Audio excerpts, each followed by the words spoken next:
दोस्तों नमस्कार। किताबी दुनिया यूट्यूब चैनल में आपका स्वागत है। किताबी दुनिया की किताबनामा श्रृंखला के अंतर्गत आज हम एक किताब लेकर के आए हैं और इस किताब को विधा के अंतर्गत हम देखेंगे तो ये एक उपन्यास है।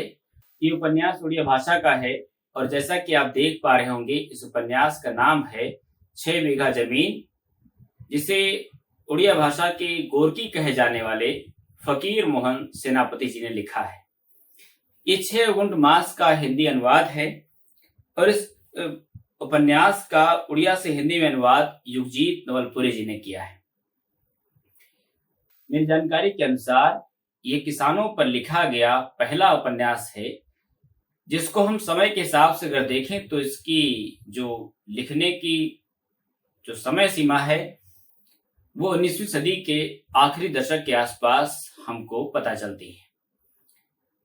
ये माना जाता है कि 1857 का जब मूवमेंट हुआ था, आंदोलन हुआ था, तो उस समय फकीर मोहन सेनापति जी की जो उम्र थी वो मात्र 14 वर्ष की थी और इसके बाद जब वो 55 साल की अवस्था में जब पहुंचते हैं उस समय वो इस उपन्यास की रचना करते हैं। यानी एक परिपक्व उम्र में समाज का जो अनुभव अभी तक उन्होंने साहित्य की अलग अलग विधाओं में रचा था, उसका एक श्रेष्ठ रूप हमको इस उपन्यास में देखने को मिलता है। ये उपन्यास उड़िया भाषा का ही नहीं बल्कि समूचे भारतीय साहित्य का किसान जीवन की त्रासदी को अभिव्यक्त करने वाला पहला उपन्यास है। इस उपन्यास के माध्यम से हम कई सारे सवाल समझ सकते हैं। इन सवालों में एक तो यह है कि हमारे समाज में जमींदारी प्रथा कैसे काम कर रही थी, कैसे किसानों का शोषण किया जा रहा था, किसानों को जमीन से कैसे बेदखल किया जा रहा था और इन सब में जमींदार समाज के जो धर्म पुरोहित हैं उनका कैसे अपने स्वार्थ के लिए उपयोग कर रहे थे। इस उपन्यास की जो कथा वस्तु है वो उड़ीसा के एक समाज की है। इस गांव की जो कहानी है यानी रतनपुर की, इस कहानी में हमको कई और गांव इस तालुके के आपस में जुड़े हुए दिखाई पड़ते हैं, उनकी समस्याएं एक जैसी दिखाई पड़ती हैं और मंगराज जो एक जमींदार इसमें बना हुआ है, जिसने अपनी बहुत बड़ी जागीर वहां पर स्थापित की है, जिसके पास कुछ ऐसी जमीन है जो पूरी तरह से लगान से मुक्त है, कुछ ऐसी जमीन है जिसका आधा लगान देना पड़ता है और उसने चालाकी के साथ वहां के जो एक बड़ी जमींदार थे इनके अंडर में वो काम करता था, कारकुन था, धीरे धीरे उनको कर्ज दे दे करके, चूंकि वो विलासिता में इतना अधिक डूबे हुए थे कि वो अपने जमींदारी की न तो कोई परवाह करते थे, कितना लगान वसूल किया जा रहा, कितना उनको मिल रहा है, इस बात की उन्हें कोई फिक्र थी। उन्हें सिर्फ और सिर्फ अपने ऐशो आराम से ही मतलब था। रतनपुर के जमींदार यानी मंगराज ने इस बात को समझ लिया था कि कैसे चालाकी के साथ इस जमींदारी को हथियाया जा सकता है। 1857 के बाद कि पूरे अगर हम हिंदुस्तान के इतिहास पर गौर करें तो उस समय जो ब्रिटिश हुकूमत है वो अपने स्वार्थों को पूरा करने के लिए, ज्यादा से ज्यादा लगान वसूल करने के लिए वो ऐसे लोगों को खूब बढ़ावा भी देती थी, उनके गलत कामों को नजरअंदाज करती थी। मंगराज भी इसी तरह का जमींदार है। जो पूरा गांव है रतनपुरा वो 3 हिस्सों में बटा हुआ है, जहां पर एक तरफ नागराज टोला यानी जहां पर बड़े लोग रहते हैं, यानी खास तौर से मालिक लोग रहते हैं, मालकाना टोला। दूसरा है तांती टोला और तीसरा है ब्राह्मण टोला। ब्राह्मण टोला को वहां पर कहा गया कि ये शासन टोला भी उसके लिए प्रचलित है। माना जाता कि यहाँ के जो लोग रहते हैं वो सिर्फ और सिर्फ दूसरों की जो आय है, दूसरों के दिए गए जो पैसे हैं, उन पर उनकी जिंदगी निर्भर होती है। ये माना गया था कि वो राजाओं, महाराजाओं, जमींदारों के लिए धार्मिक कर्म करेंगे और इसके बदले में उनको एक बड़ा हिस्सा मिला हुआ है जमीन का, जो पूरी तरह से माफी पर आधारित है, यानी इसका कोई लगान नहीं देना पड़ता। लेकिन मंगराज जैसा जो जमींदार है, जो बहुत ही चालाक है, उसने चालाकी के साथ ब्राह्मण टोला के, शासन टोला की अधिकांश जमीन को हथिया लिया है। क्योंकि ये लोग कुछ भी नहीं करते हैं, सिर्फ और सिर्फ दूसरों की जो धार्मिक भावनाएं हैं उनका कैसे फायदा उठाया जाए, उसी पर उनके जो पूरा जो जीवन है वो केंद्रित है। उपन्यासकार इनकी तुलना उन कुत्तों के साथ करता है जो रोटी के लिए आपस में लड़ते रहते हैं। यानी ये पूरी तरह से वैचारिक रूप से शून्य है। इनका सिर्फ और सिर्फ इस बात पर जोर रहता है कि इनको कुछ भी श्रम न करना पड़े और इनको मुफ्त में बहुत सारी चीजें हासिल हो जाए। जिस समय, जिस दिन ये घर से बाहर निकलते हैं तो लोग इस बात की कल्पना कर लेते हैं कि कोई न कोई अशुभ घटना हुई होगी, जिस वजह से ये सारे लोग उस यजमान के यहां खाने के लिए जा रहे हैं। जो मंगराज है, इसकी जो कहानी है रामचंद्र मंगराज की, वो भी कम दिलचस्प नहीं है। वो कैसे एक कारकुन से जमींदार बनता है और फिर ऐसा जमींदार बनता है जो सिर्फ और सिर्फ अपने स्वार्थ पूरे करने के लिए किसी भी तरह की नीति का पालन नहीं करता।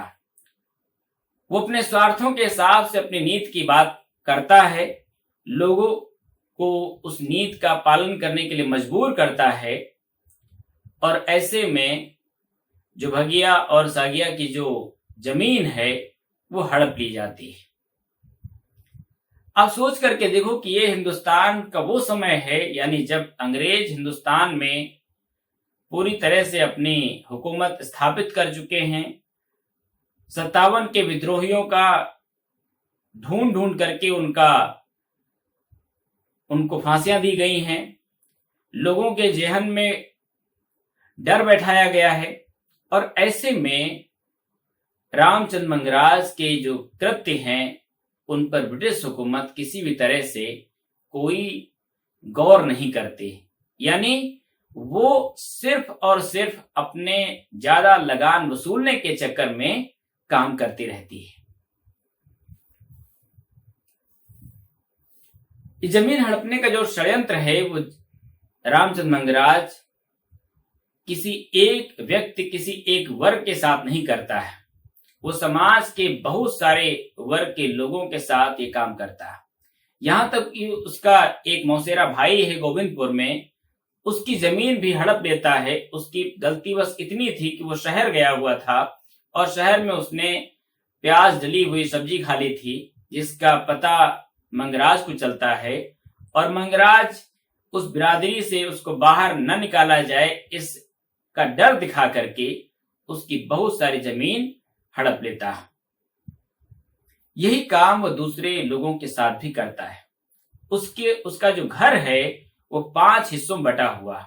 3 हिस्से में उसके लड़के रहते हैं, उसके परिवार के लोग रहते हैं, और एक हिस्से में उसकी कचहरी है, और एक हिस्से में वो यानी मालिक मंगराज, रामचंद्र मंगराज और उसकी मालकिन रहती हैं।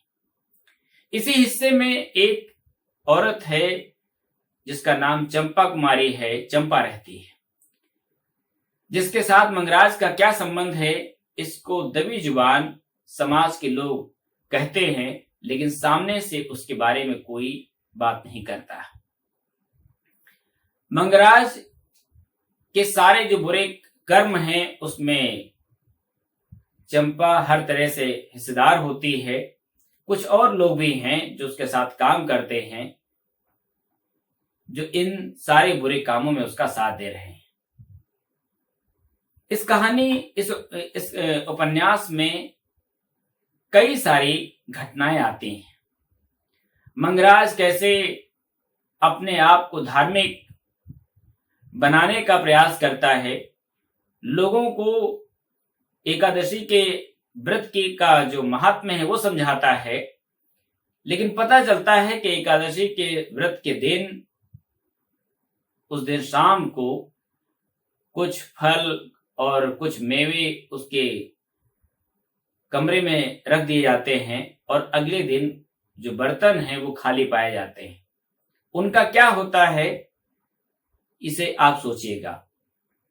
लेकिन माना जाता है कि साल में जितनी भी एकादशी होती है उनमें से एक भी एकादशी का जो व्रत है वो मंगराज नहीं छोड़ता। और वहीं जब पुरोहितों को खिलाने की बात आती है तो एक खास माप का एक खास नापने वाला एक उपकरण है जिसमें बहुत कम अनाज आता है, उसी से वो उन ब्राह्मणों को भोज कराता है। अब इसे मजाक समझेंगे, लेकिन चुटकियों से, अगर चुटकियों के सहारे किसी को खाना खिलाया जाए तो आप समझ सकते हैं कि खिलाने वाले की जो मंशा है वो क्या रही होगी। मंगराज कुछ ऐसा ही है और इस काम में वहां के जो पुरोहित हैं वो साथ देते हैं, यानी इसका कहीं इस बात का विरोध नहीं करते कि जो कुछ मंगराज के द्वारा किया जा रहा है वो उचित नहीं है।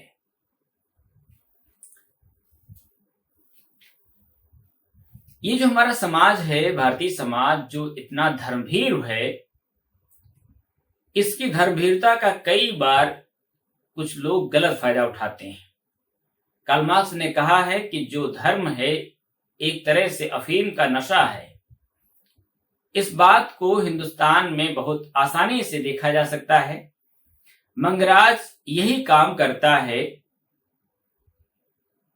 उस पुरोहित के साथ मिलकर के।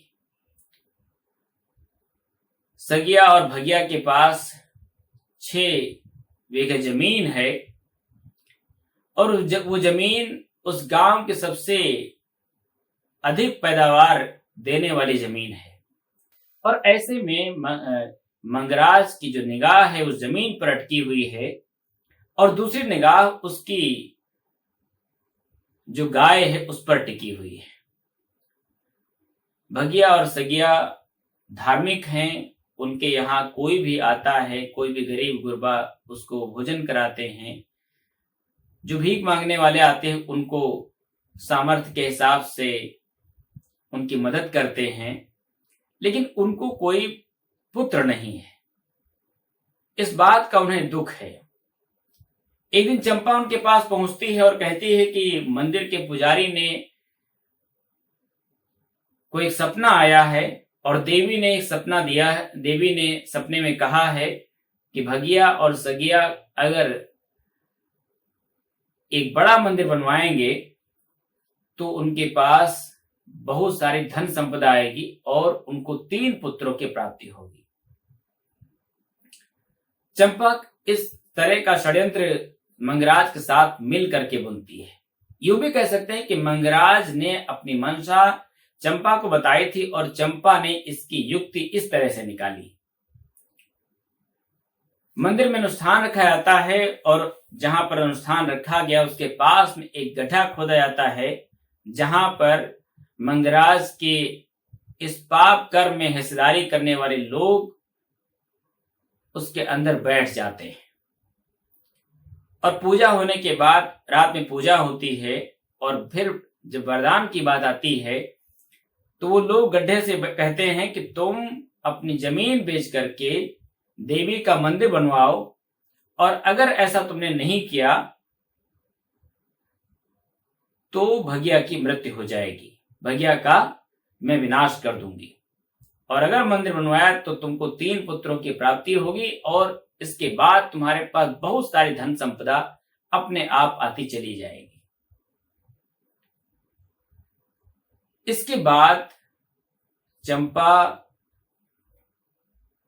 के षड्यंत्र के कारण से मंगराज भगिया और सगिया की जमीन अपने नाम यानी उनको कर्ज देकर के लिखवा लेता है।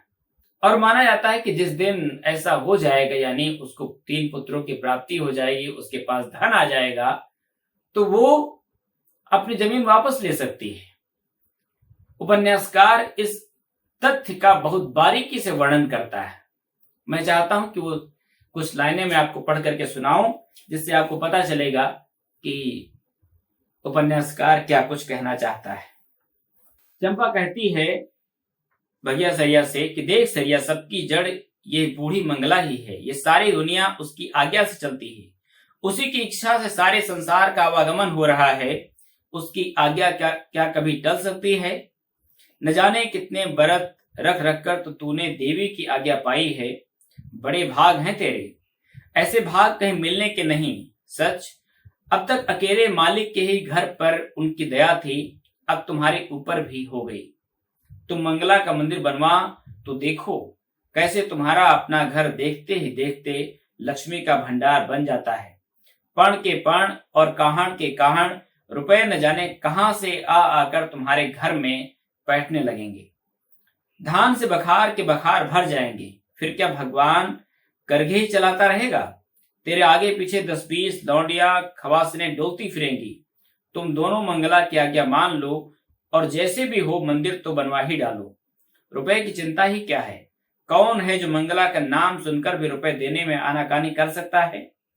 सब ललक कर देंगे और फिर और कहीं ढूंढने की जरूरत ही क्या पड़ सकती है।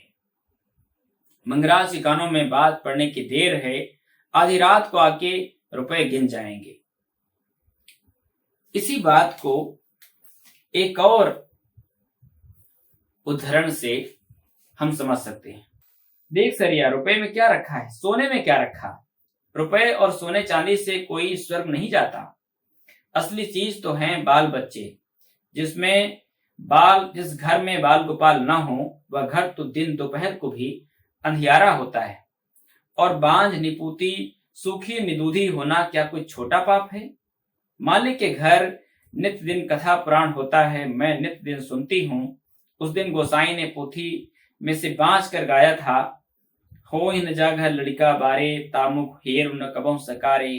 3 पूत वारी सुलक्षणी, बांझ बिसु की गाम पहुंचनी। जा घर धी के पूत न कोई, परम अभागिन दुखिया सोई। आप समझ सकते हैं कि रामचंद्र मंगराज चंपा के साथ मिल करके कैसे लोगों को ठगता है। और वही मंगराज अपनी पत्नी को लेकर के इतना निर्मम है कि वो बार बार उससे कहती है कि तुमको ये जमीन नहीं लेनी चाहिए, लेकिन वो एक भी बार उसकी बात पर ध्यान नहीं देता और अंततः मालकिन की इसी दुख में मृत्यु हो जाती है। उसके साथ माना जाता है कि उसी के साथ घर से लक्ष्मी रूठ जाती है, यानी मंगराज के घर से। और बाद में हम आगे चलकर देखते हैं कि जो भगिया है वो पागल हो जाता है और जो सगिया है उसकी भी मृत्यु हो जाती है। और जब पता चलता है, जो पुलिस केस होता तो पता चलता है कि इसकी मृत्यु में जो जबरदस्ती उसने भगिया सगिया के घर से गाय ले ली थी, उसके बाद उन दोनों के जीवन में कोई भी जीने की जो लालसा थी वो नहीं बची थी और अंत में वो उसकी मृत्यु हो जाती है। मंगराज को बाद में जेल होती है और वहां पर उनके साथ बहुत बुरा बर्ताव होता है, खास तौर से उन लोगों के द्वारा जिनका कभी मंगराज ने मौके बेमौके अपमान किया था। यानी मंगराज का समय एक वो था जब उसके खिलाफ कोई खड़ा होने वाला नहीं था और एक वो समय आता है जब मंगराज जेल में किसी भी समय उसको लोग पीट देते हैं और एक दिन भगिया उसी जेल में लाया जाता है, उसी की बैरक के पास, और वो एक दिन उसको मौका मिलते ही वो मंगराज की नाक काट लेता है। इसके बाद भगिया की मृत्यु हो जाती है और मंगराज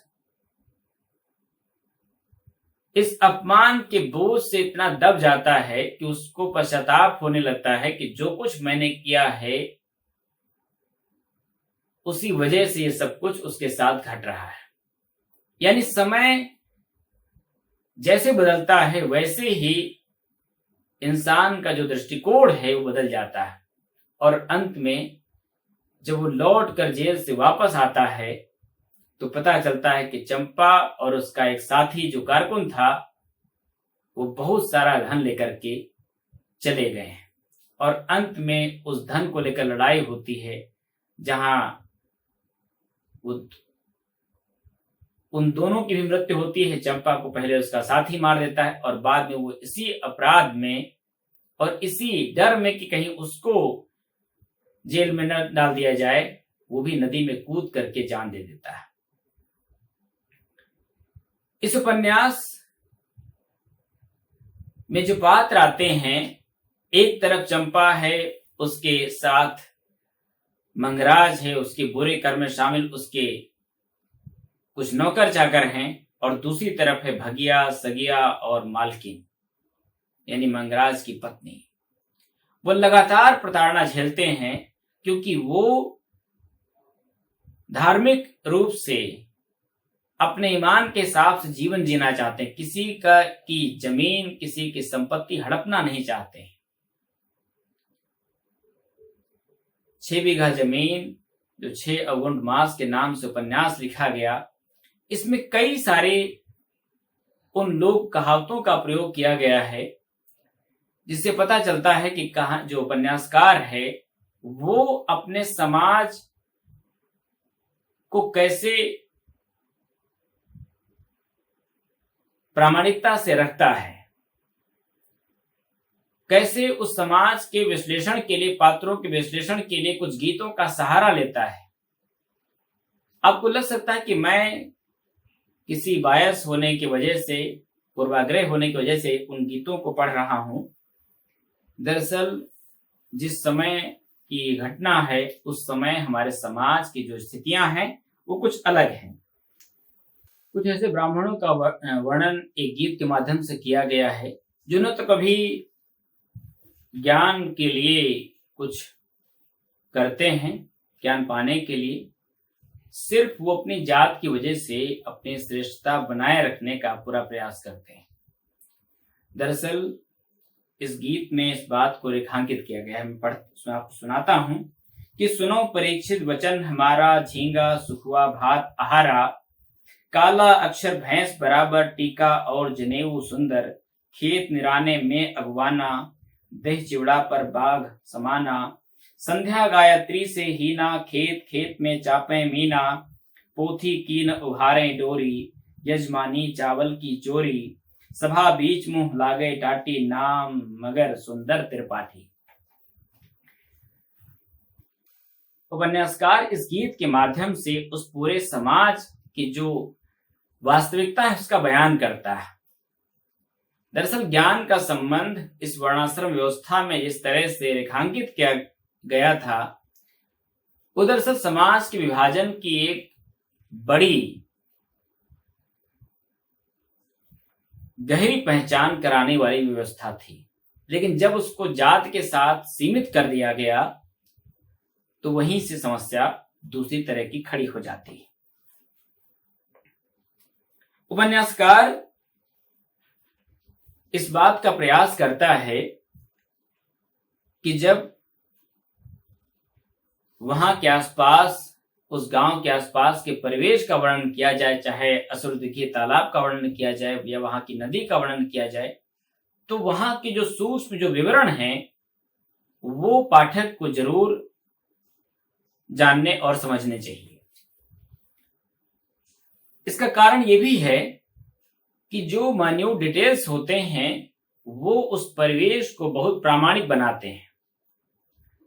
और ये बात ध्यान रखने वाली है कि उपन्यास 19वीं शताब्दी के अंतिम दशक का है, तो ऐसे में अगर बारीक जो डिटेल हैं वो उस समय के समाज की सच्चाई तो बयान करते ही करते हैं, आज तक के समाज की जो पूरी विकास प्रक्रिया है उसको भी जानने और समझने में मदद करते हैं। इस समाज में अगर हम गांवों की संरचना के को केंद्र में रख करके अगर देखें तो वहां जो घरों का बंटवारा होता है, जो बसावट होती है, वो जातियों के हिसाब से होती है।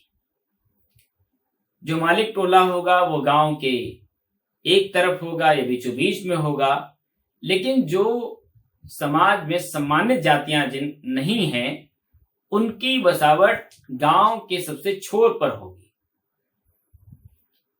यही बात रतनपुरा में भी है, जहां पर तांती टोला के जो लोग हैं वो एक किनारे पर बसते हैं। गांव के जो संसाधन है, पानी के तालाब है, नदी है, वहां पर अलग अलग घाट बने हुए हैं और किस घाट पर किस जात के लोग पानी लेने जाएंगे इसका भी पूरा उल्लेख उपन्यासकार करता है।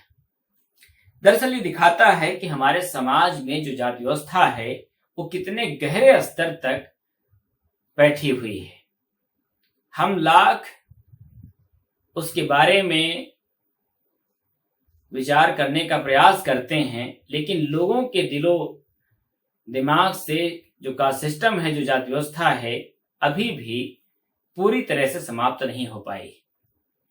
बारीक वर्णन के लिए मैं आपको एक उदाहरण पढ़ के सुनाता हूं। बख्तियारी से 40-50 हाथ दूर पानी की पूरी सतह कुई और सिंघाड़ों से तुपी हुई है। पत्तों के उसी फर्श के बीच रातों को कुई के फूल हिंदू घरों की बहुधा पुष्पवती लजीली कुलवधुओं की तरह चुपचाप खिल खिल उठते हैं और दिन के समय फिर मुंद मुंद जाते हैं। उन्हीं के बीच जलसेमर के फूल कुंवारी बेटियों की तरह बिना किसी लाज शर्म के दिन रात पवन झकोरों से उछलते फांदते रहते हैं। पानी के भीतर रक्त कुमुद हैं, ये शिक्षिता ईसाई लेडियां हैं। कुई कुल से निकल चुकने पर भी कमलों की जात में इनका समावेश नहीं हो पाया। तालाब के बीच वाले भाग में इनमें से किसी भी जल पौधे के दल नहीं हैं। वहां रातों को बूढ़ी मंगला ठकुरानी टहल लगाती हैं, इसीलिए पौधे उधर फैल नहीं सकते। वहां का जल तल भारत के कवियों के सरबस, लक्ष्मी के निवास, सरस्वती के आसन और ब्रह्म के जन्मस्थान अर्थात कमल वन से पूर्ण है। रामचंद्र मंगराज के हवाले से उपन्यासकार इस बात को रेखांकित करता है कि जो इस समाज में जमीन के साथ जो एक स्वार्थ का संबंध जमींदारों ने निर्मित किया, उसकी परिणति कुछ यूं दिखाई पड़ती है कि आज भी जमीन को हड़पने के लिए अलग अलग तरह के षड्यंत्र किए जा रहे हैं। अभी पिछले दिनों जो कुछ इन 3 कानूनों के माध्यम से किया गया था, जिसके बाद किसानों ने एक लंबा संघर्ष किया, वो भी इसी जमीन को बचाने को लेकर के है। भगिया अपनी जमीन बचाने के लिए क्या कुछ नहीं करता है, प्रतिरोध करता है। वो जगह जगह पर रामचंद्र के बारे में कुछ बातें करता है। ये बातें भले ही उसके पागलपन में भले ही क्यों न जोड़ करके देखी जाती हो, लेकिन वो अपना प्रतिरोध कर रहा था। ऐसे ही जमीन के सवाल को लेकर के किसान अपना प्रतिरोध बार बार करते हैं। उपन्यासकार इस बात को रेखांकित करता है कि जमीन के साथ जो किसान का संबंध है, जो जमीन जोतने वाले का संबंध है, वो किसी और वर्ग का नहीं हो सकता है। 6 बीघा जमीन मात्र एक किसान के लिए जमीन नहीं है, उसका वह सर्वस्व है, जिसे वो अपने बेटों की तरीके से जिनको प्यार करता है, उन खेतों को प्यार करता है, उस खेतों में पैदा होनी फसल को प्यार करता है। आपने अगर प्रेमचंद को पढ़ा होगा तो प्रेमचंद के साहित्य में जो कुछ किसानों की पीड़ा बयान की गई है उसमें भी बहुत कुछ जो हमारा पहले का साहित्य है उसका प्रभाव आप देख और समझ सकते हैं। दोस्तों, 6 बीघा जमीन उपन्यास किसान जीवन की त्रासदी को व्यक्त करने वाला पहला उपन्यास है। इस बात को हम बार बार रेखांकित करते हैं और हम चाहते हैं कि इस उपन्यास को आप जरूर पढ़ें। अगर नहीं पढ़ा है तो इसको जरूर अपने जो हमारी पढ़ने की जो लिस्ट है उसमें जरूर शामिल करिएगा और इस बात को महसूस करिएगा कि जमीन का सवाल किसान के लिए कितना बड़ा सवाल रहा है और आज भी है।